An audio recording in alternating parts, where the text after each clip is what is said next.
In this video, we'll be implementing the functionality that will allow a client to refresh an access token when it's expired or just before it expires. This will allow the client to get a new access token that will be valid for the next 20 minutes. Within this functionality, we'll be performing a check on the passed in refresh token. This is passed in the request body using JSON format to make sure that the refresh token hasn't expired. If the refresh token has also expired, then we won't be able to refresh the access token, and the user would be required to fully log in again. This is what makes token-based authentication very secure. So if we go back to Atom, and we're in our sessions.php file. So what I'm going to do is fold up the delete logic. So we've just got the patch 1 exposed. So if we just create some white space there, so we can see where we are, and then talk you through what we're going to do here. The refresh token will be passed in using the JSON body. So we'll also require the access token, and that is stored within the header, and we've seen that in the previous video. That's all still relevant, and we'll do our checks on that within this route anyway. So that's already handled. We'll get the session ID, we'll do the validation on the session ID, we'll then get the authorization access token from the HTTP header. We'll do obviously the validation on that. Obviously then it decides which route we're taking. The last one we looked at logging out, which was delete, but this time we're looking at refreshing. So the first thing we need to do is to check that the content type is JSON. So if, and then we'll use the server global variable, and then it's content type, and that's application/JSON. Whoops. And if it's not, sorry, that should be, if it's not application JSON, then we'll send an error response back. So we'll copy this one here, paste it here. It's a 400 error because the client hasn't supplied the correct header. And we'll change this to content type header not set to JSON. Okay, so that's our first check done. The next check we need to do is on the data itself to make sure that the refresh token exists and that it's not empty. First thing we need to do though is to get it. So raw patch data equals file get contents, and it was quotes PHP input.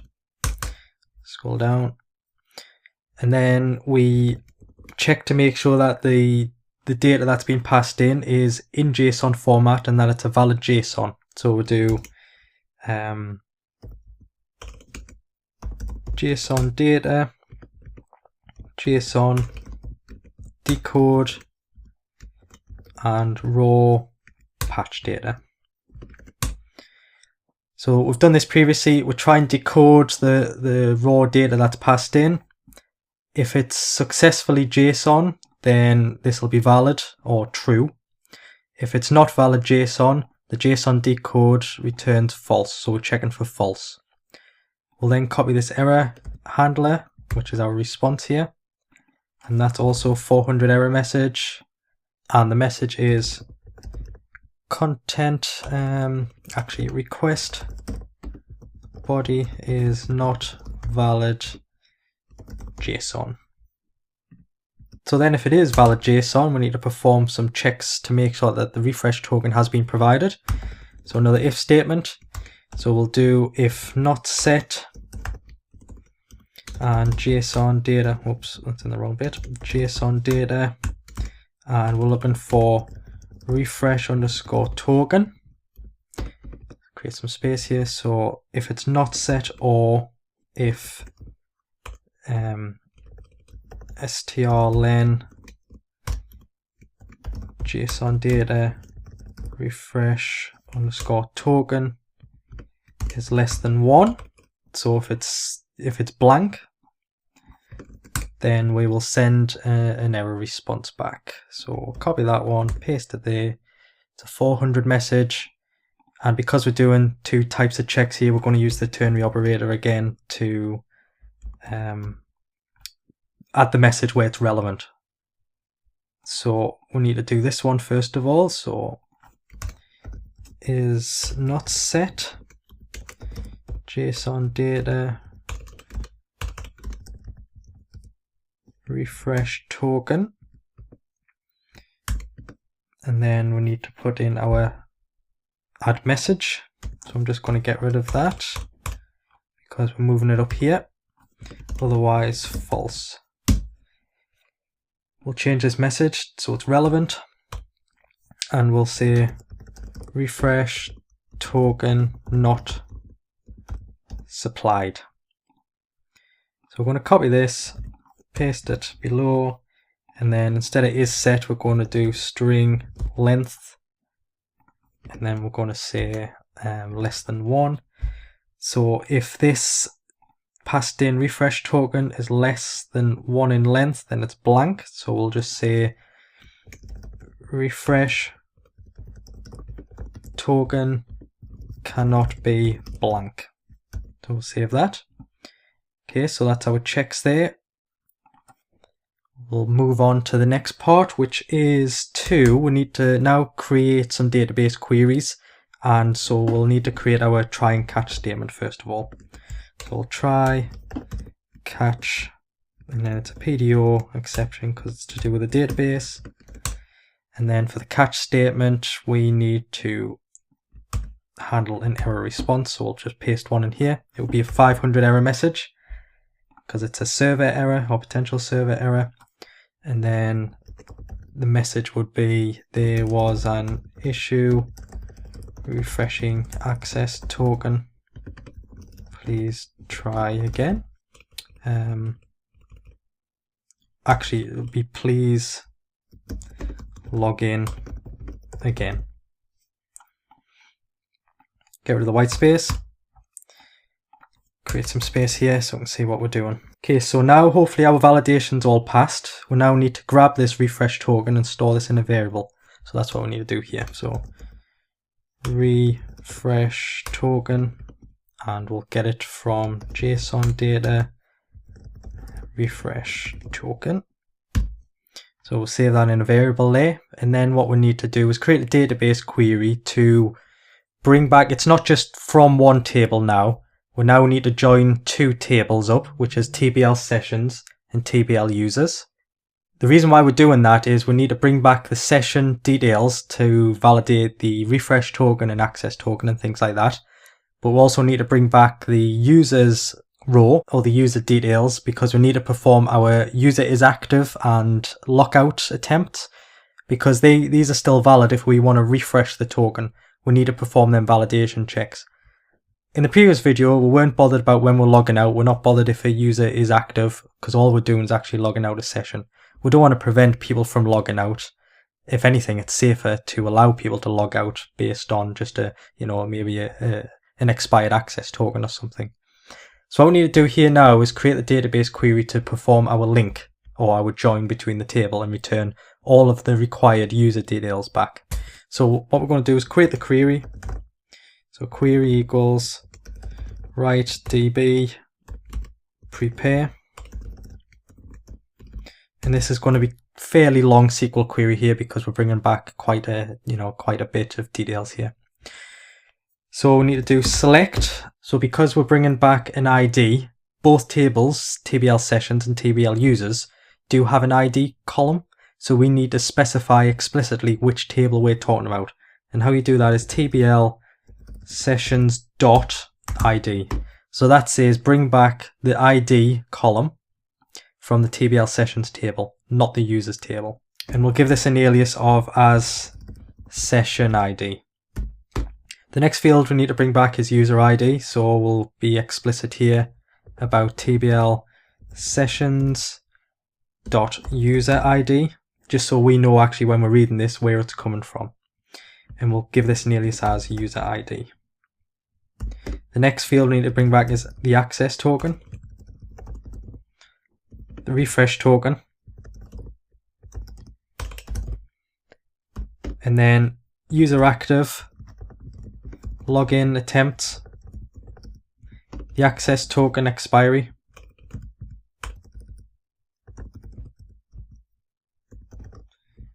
the refresh token expiry,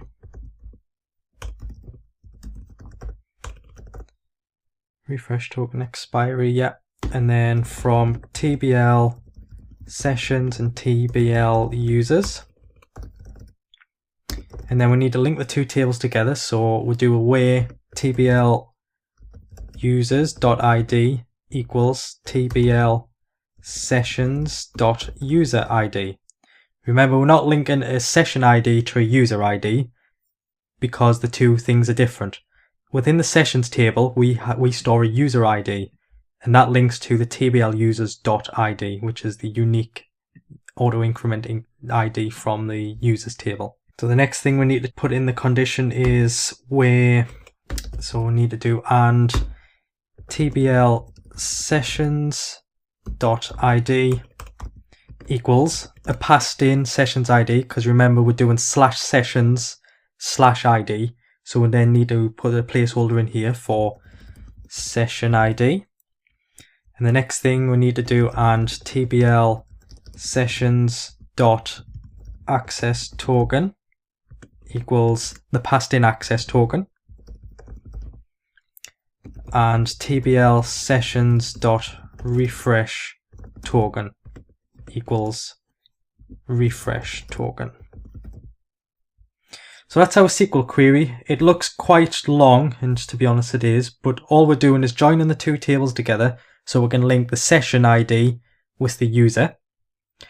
And then what we're going to do is try and search for a session that has the access token that's been provided, the session ID that's been provided, and the refresh token that's been provided. Just so all three things have to match before it finds a valid session. So if we now bind these parameters, so it'll be query bind param, and the first one was session ID, so session ID, and this was session ID because we get this just up here. Scroll up, there we go, so we'll get the session ID. Scroll down, and that is PDO param integer. Next one is query bind param, whoops,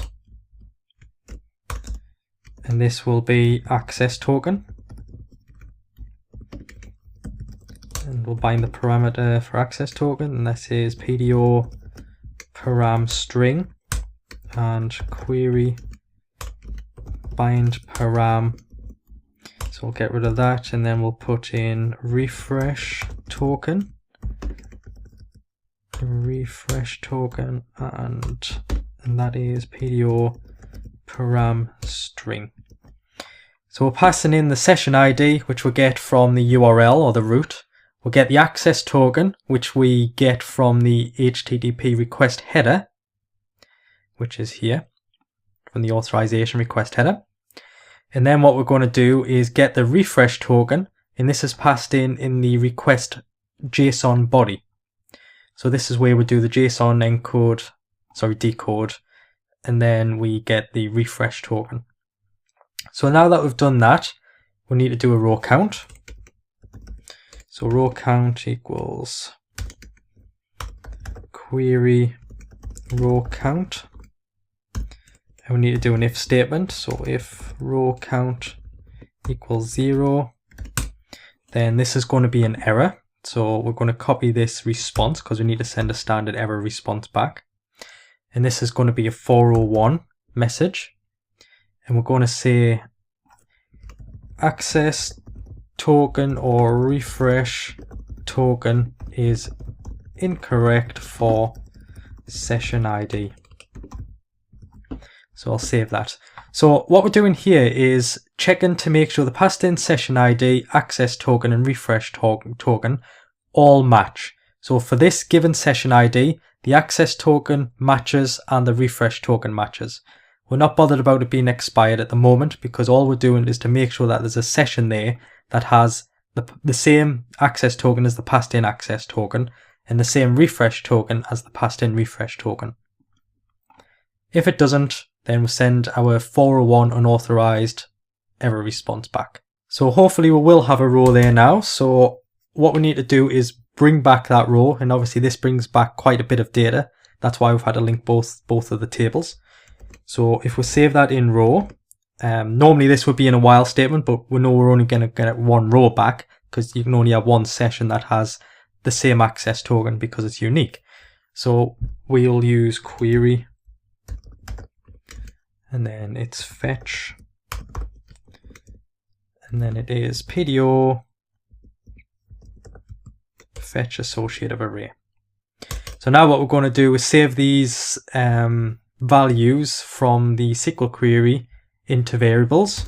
So we're just going to call these returned underscore session ID, session ID, and this is row, and then it's session ID because that's what we'll call the alias up here, there. So session ID.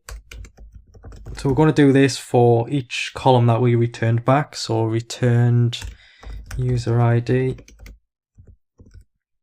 so row, and this was user ID, and returned access token.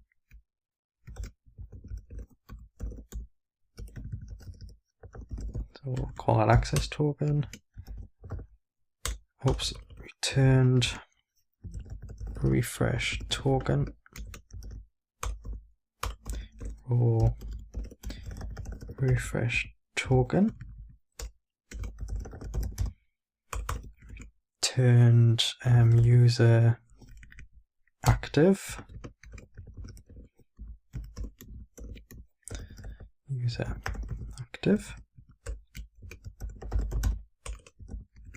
returned login attempts, row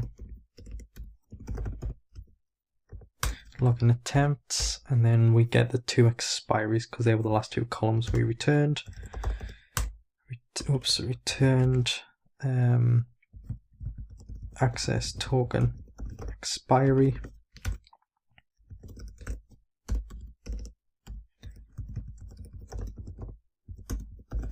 access token expiry, and returned refresh token expiry,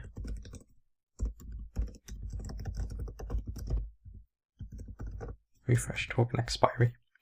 Okay, so we're saving all of the returned columns from the SQL query into variables because we're going to perform some checks such as, is the user active, are the login attempts greater than or equal to 3, and then obviously we're going to check that the returned token expiry from the database hasn't expired.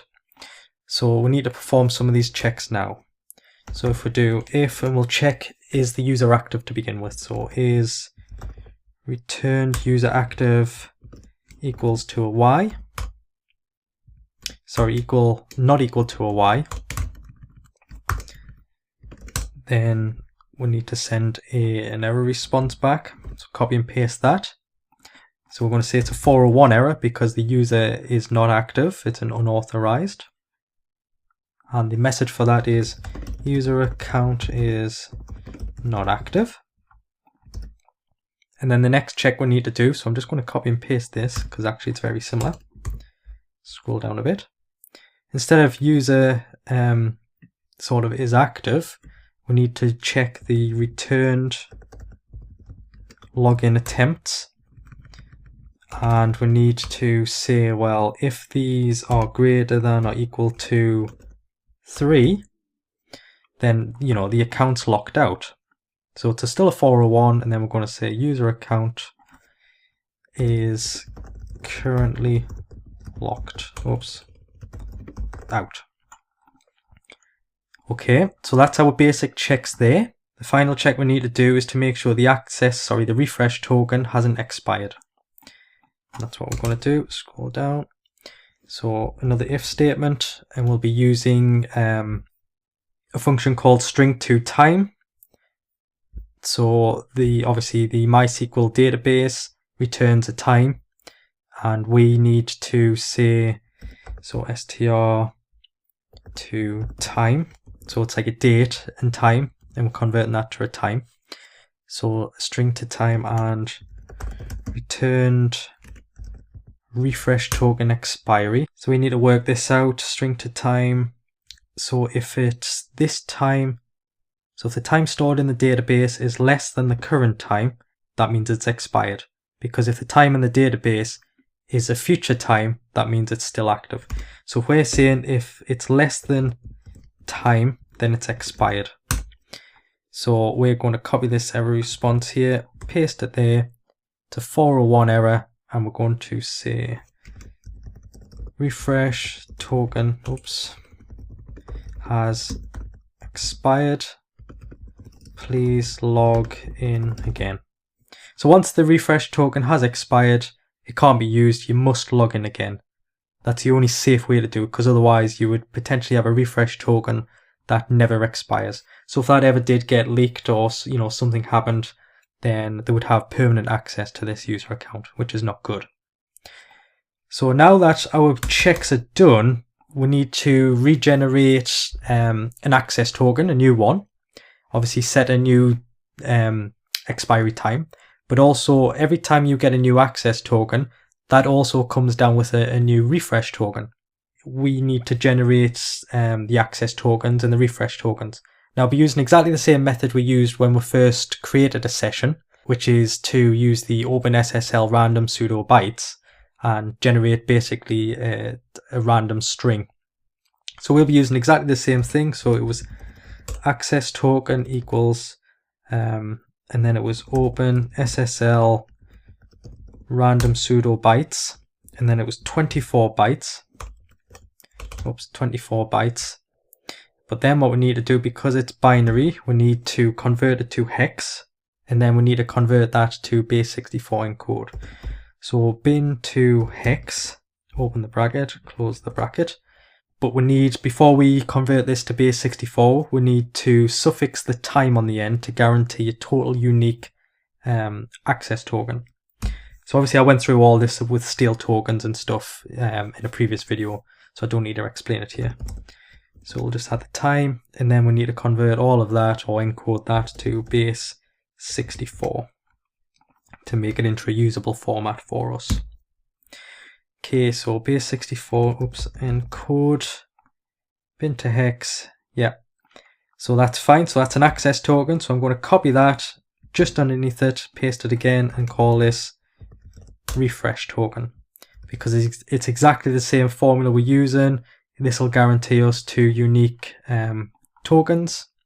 We now need to set the times on this, so the expiry time, so access token expiry seconds equals 1200. And refresh expiry, yeah. And this was 1.2 million, wasn't it? So it's 1209,600. So that's 14 days and 20 minutes. So now that we've set that, what we need to do is create the database query to update our current session. We don't create a new session here because we have one. We'll refresh an access token for this current session. So if we create a database query, so query equals writedb prepare, and the SQL query here, what we're going to do is update TBL sessions, and then we're going to set, so in that table we're going to set a new access token expiry, which is the current time plus 1200 seconds, then a new refresh token, and then a new refresh token expiry time, but it's where the session ID equals our session ID, so the passed in session ID, and the user ID equals the passed in user ID that we retrieved from up here. And then where the access token matches the passed in access token, because that's still the current value, and the refresh token equals the passed in refresh token. Because you can have multiple sessions, or a user can have multiple sessions, we need to make sure that we're refreshing the correct session. So this SQL query is going to be quite long, so bear with us, I will go through and explain it. So the first thing we need to do is to set access token equals the binded one, so just put placeholders in.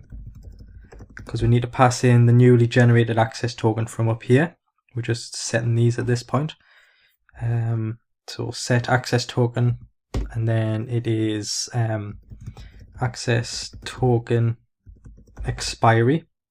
So this is going to be, remember we had to calculate this on the previous video where we created the user session. So we need to do date underscore add, and then we need to get the current time. So that's now. I'm just going to create some space here. And then it was interval, and then we pass in a placeholder. So this was access token expiry seconds, and then give it a definer. So second, second. So that's the date add for that. And then we need to do refresh token equals refresh token, and then refresh token expiry, and then that was exactly the same as we've just done. So this would be date add, and it would be now. Whoops. And then we need to add an interval passed in parameter. So this was refresh token expiry seconds, and then second,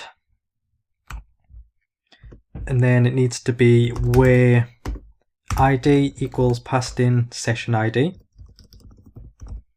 because we're going to bind these shortly, and user ID equals user ID, and access token equals access token, and refresh token equals placeholder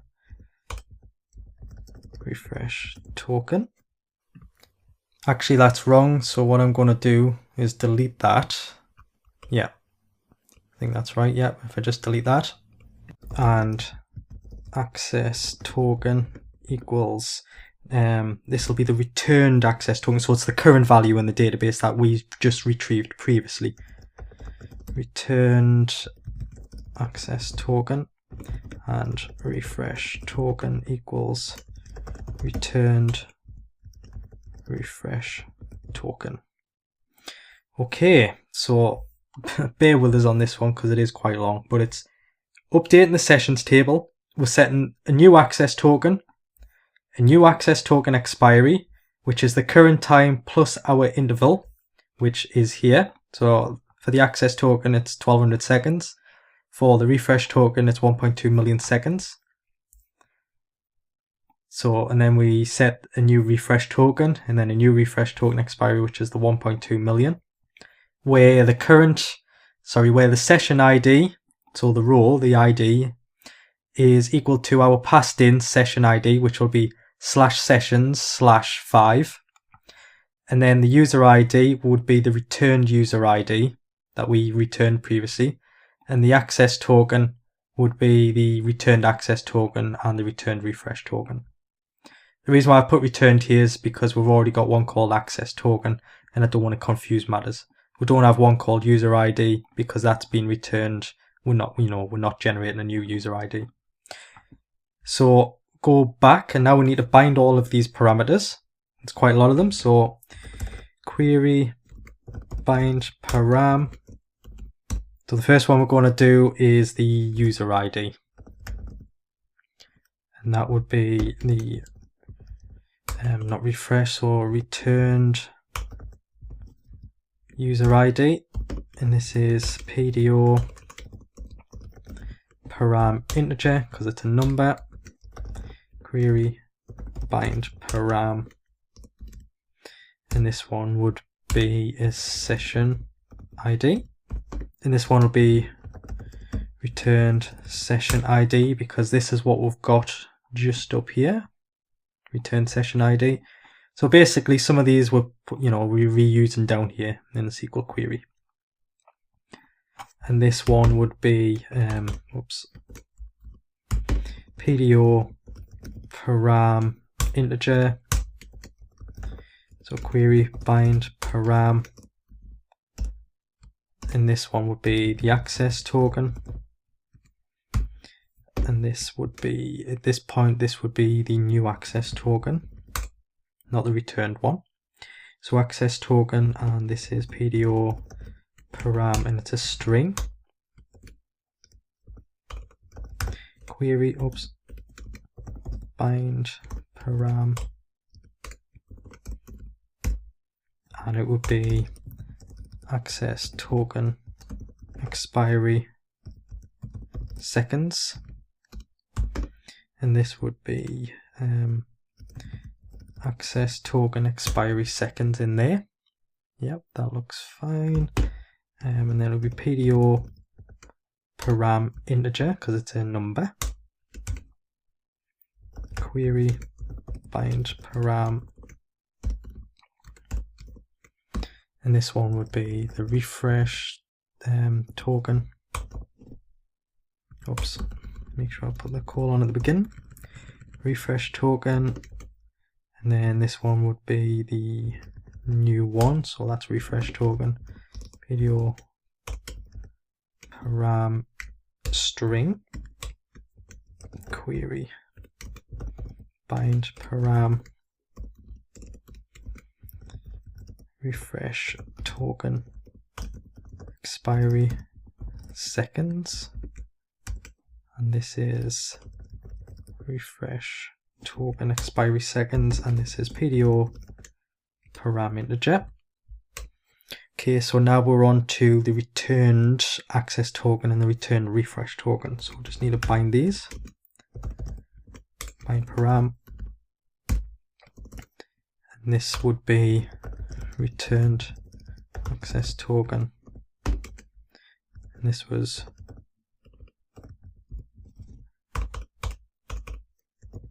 returned access token PDO param string query bind param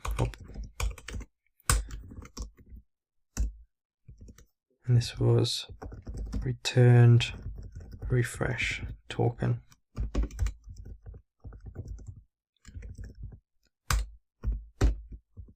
PDO param string.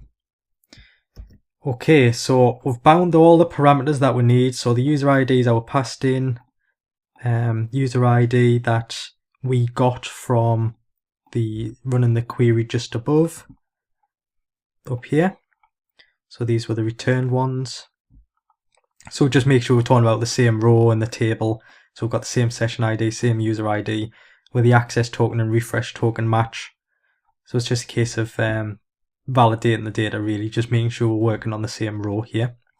So now that we've bound them, we need to query execute, and then what we need to do is to check the row count. So row count equals query row count, and then an if statement. So if the row count is 0, then we need to send an error back. Copy this one, paste it here. The 401 error, because there's been some sort of unauthorization issue. One of the access tokens is wrong, or there's no session anymore, or something like that. Something's happened, so it's unauthorized for this session. So the message will be access token could not be refreshed. Please log in again. Okay, so hopefully if I scroll down, that should be 1, and if it's 1, we need to send our response back, which has the session ID, the new access token, the new access token expiry in seconds, a new refresh token, a new refresh token expiry in seconds. So it's exactly the same response that we send back when we create a session. So when someone logs in, it's exactly the same response that the client gets back. Consistency is good, so we're just matching up with what we sent back. So we'll create the return data in order to store these details. So this is an array, return, data. The first one was session ID, and this will equal the return session ID. Because the session ID, it's not a new one, it's the same session, so we'll just use the return session ID that were originally queried based on the provided access token and refresh token. The next one, return data, would be the access token itself. So this would be access token, which is the one that we've newly generated up here, and obviously the time and seconds. So we'll go down and add these in. To return data, access token expiry seconds, and then return data refresh token, not returned, be refresh token, and then return data refresh token expiry. Expiry. This would be refresh token expiry seconds, because these are the parameters here. And we need to create the new response.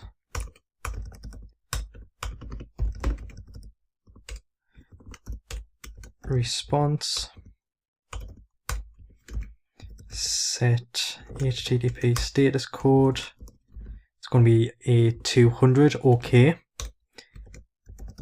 Response set success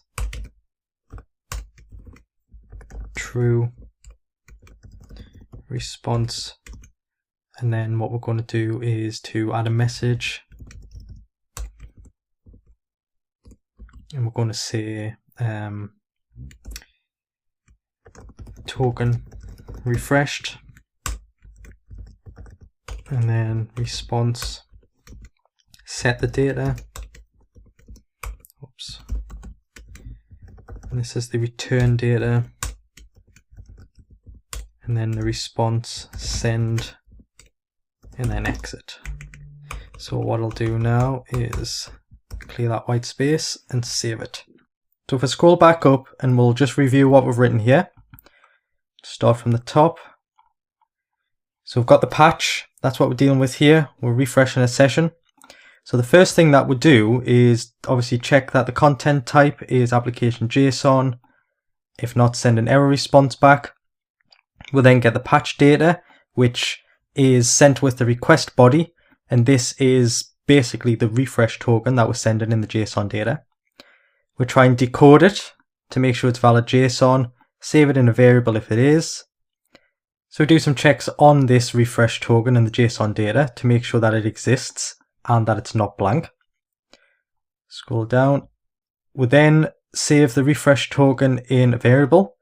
We'll then perform a select, which joins two tables together to make sure that we get the session details as well as the user details, because we need to check that the user's active and things like that. I've just noticed I've missed out the execute here, so I'm just going to put that in.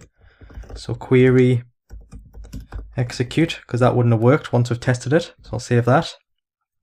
Scroll down. We'll double check that there is a row.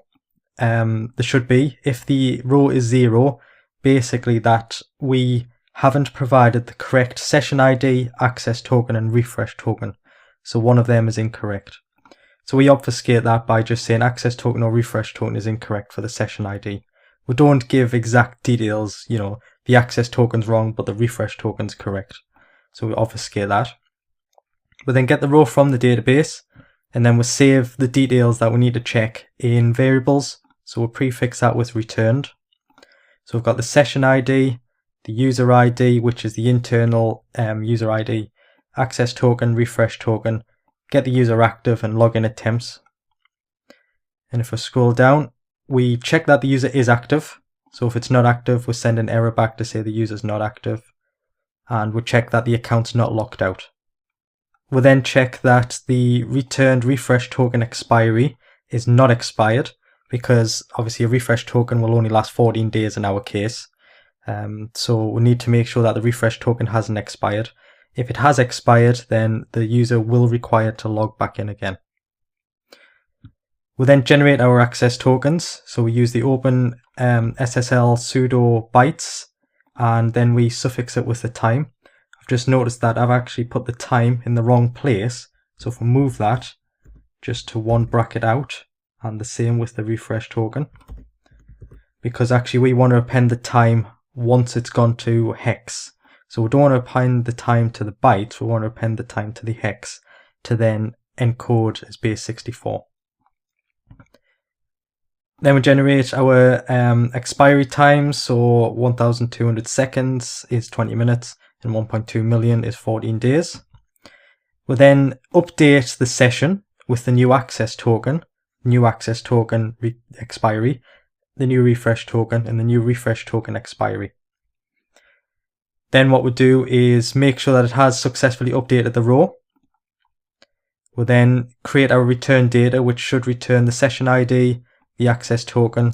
Obviously these are the new details here, and obviously we get a new refresh token every time there's a new access token generated. So we return all of these new details here. So this is exactly the same response that we get when we log in to the system. So it's all about consistency, so the refresh should be exactly the same response as the login.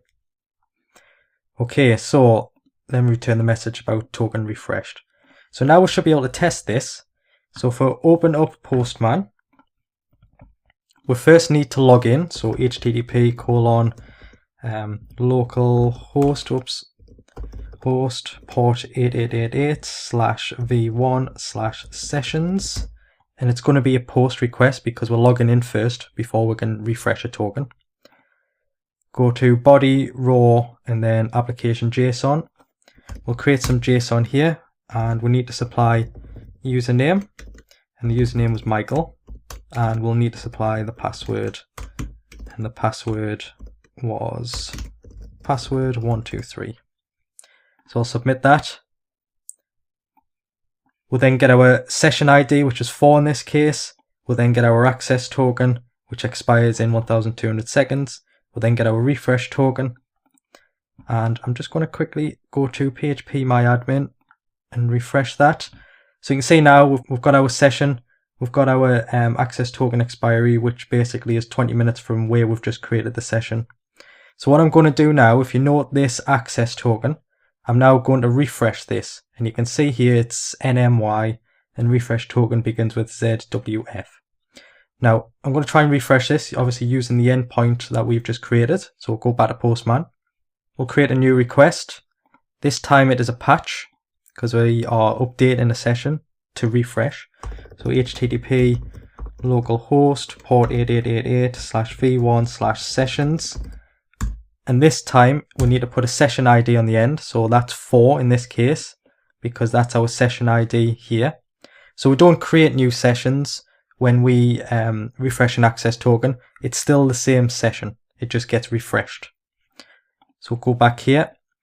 And the first thing I'm going to do is just submit that, because I want to see to make sure that the logic's work and that we've coded into this. So the first thing it's asking for is the access token is missing from the header. That's correct, because what we need to do, we need to provide the access token in the header. So if you click on headers, and then it's under authorization, remember that's where we put our access token, the HTTP header for authorization. So now that's provided, I'm going to submit. We'll get the same error message back because it's, it cannot be blank. So what we'll do now is copy our access token from when we logged in. So copy that. Go back to this request to refresh. And in the authorization, we need to paste our access token in this value here. So now that that's there, what we should be able to do is submit that, but we should get another error. So now you can see that the content type header is not set to JSON. That's correct because we are providing JSON code to supply our refresh token in the HTTP request body. So a bit like how we logged in, we need to create a body. So we'll go back to the patch, click on body, click on raw, and we'll set this to application JSON. I'm just going to lift this up slightly. Submit this. In theory, we should still get an error message because the request body is not valid. It's not valid JSON. So because it's blank, we will create some JSON body here. So that's an empty body. Now this is the next check we're doing. So we'll send that again. So we're saying the refresh token is not supplied and the refresh token cannot be blank. So now we need to create the JSON to have refresh underscore token. And we need to put our refresh token inside these quotes here. So we'll go back to our original login request and we'll copy the refresh token. Copy that. Go back to our patch request and we'll paste in our refresh token. Now this should refresh it. So if we go back to PHP MyAdmin, remember it was NMY and ZWF are the beginnings. And obviously it's 12.13 was when the access token expires. Now we can refresh it now. It doesn't have to be expired to be able to refresh. So we'll now submit this refresh. So you can see here that tokens refreshed. We'll have the same session ID because remember it is the same session we're refreshing. But now you can see we'll have a new access token and along with the refresh token. So if I go back to PHP MyAdmin and refresh this page, remember NMY. So you can see now that our existing session now has a new access token and a new refresh token. You can see there the expiry is also being updated. So now this token is valid for the next 20 minutes. So if I go back to Postman and then what I'll do is try and submit this same patch request, but these are our old details. Remember, these are the details that we got when we first logged in. So I'm just going to send this again. It should fail because obviously these are our new details here. So I'll just send that now. And you can see there, access token or refresh token is incorrect for the session ID. So that part of the logic's also working because we're using an old refresh token and access token. So that proves that that bit's working fine. So the next bit I want to test is expiring a refresh token to make sure that part of the logic's working. So what I'm going to do is quickly go into the sessions and I'm just going to delete this. So I'll delete that session there, make sure it's gone. So we'll have to log in again, that's not a problem. We'll do that now. Go back to our original login request and just resubmit that. This will create a new session, so session ID 5. And this is our new access token. So I'm just going to copy that because what I'm going to do, I'm going to set the refresh request up, but I'm not going to submit it quite yet. So I'll replace our access token with the new one. And I'll replace this refresh token with this new one as well. So if I go to body and change that to the new one. I'm not going to submit that yet because I want to go back into PHP MyAdmin, refresh that, and then you can see this is our new session. But what I want to do is actually change this refresh token expiry so it's expired. Remember, the refresh token lasts 14 days from when it was created. So what I'm going to do, I'm just going to make that, it's the 24th today, so I'm just going to say, well, it expired yesterday. That's fine. So I've changed that to the 23rd. So now what we should get is when we try and patch this session, so refresh this session, because the refresh token has expired, we should get an error message. Actually, what we've got here is because I forgot to change the patch number here, because obviously we created a new session, so it's session ID 5 now, my mistake. So we'll click send again, this should work. So you can see now that the refresh token has expired, please log in again. So if I go back to PHP MyAdmin, you can see here that this is our existing session and it expired. So the user hasn't logged back into their device within the past 14 days. So you'll automatically be logged out. That's kind of where I'm getting to with this. And you're probably thinking, well, what happens to these rogue sessions in this table? Quite rightly, because we're not handling these once they've expired. Now what you would do on your server, you would create like a scheduled script that would run every day, every 2 days, whatever, to clear out any sessions, so delete these session rows where the refresh token has expired. Okay, so that's our authentication API now created. We can log in, we can refresh the token, we can log out. That's all we need to do. Now, obviously the whole point of this is to link this to our tasks API that were created in some earlier videos.